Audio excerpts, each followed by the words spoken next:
Please note, we would like to make it very clear, we are totally against the form of discipline described in the articles and accounts being used on minors and non-consenting adults.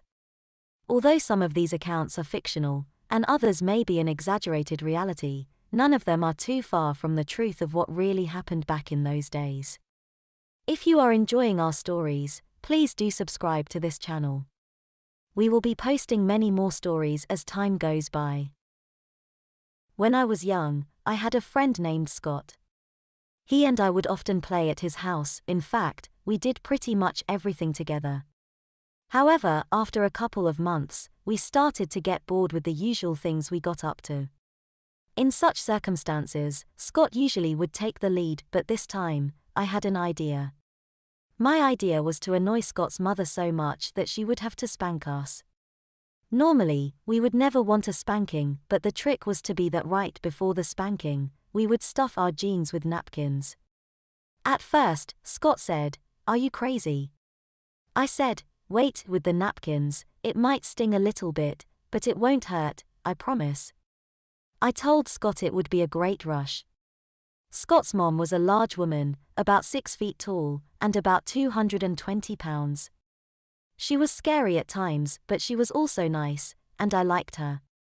To get our spanking, we decided to get caught watching his mom undressing. This happened one evening when I was spending the night.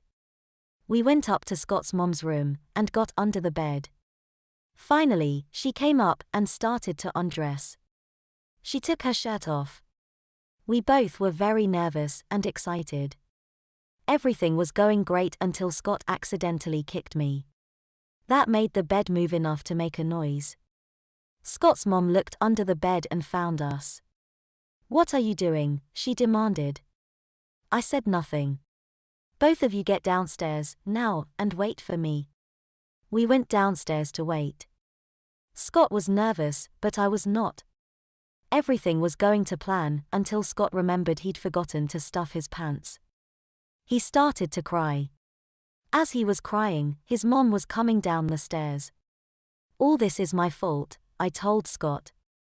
I said I would take the blame and tell his mom everything.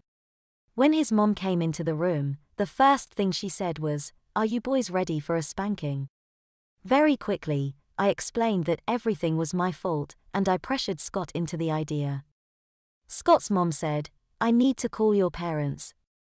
I said, "Please don't do that." "Why not?" "They need to know about this situation." I replied, "I will make you a deal. If you don't tell my parents, I will let you spank me over your knee." Finally, Scott's mom said, "Okay." She told Scott go to his room, adding that they would have a talk later. Then she went over to the couch and said, "Come here." I went over to her right knee. She asked if I was ready a major spanking. I bent over her knees. She gave me a couple of loving pats on my rear. Then she began to spank my bottom. The first couple of spanks stung, but by the 9th, I couldn't take any more. I began to cry more and more. By the 20th spank, I was squirming and crying heavily. She stopped at 30 spanks,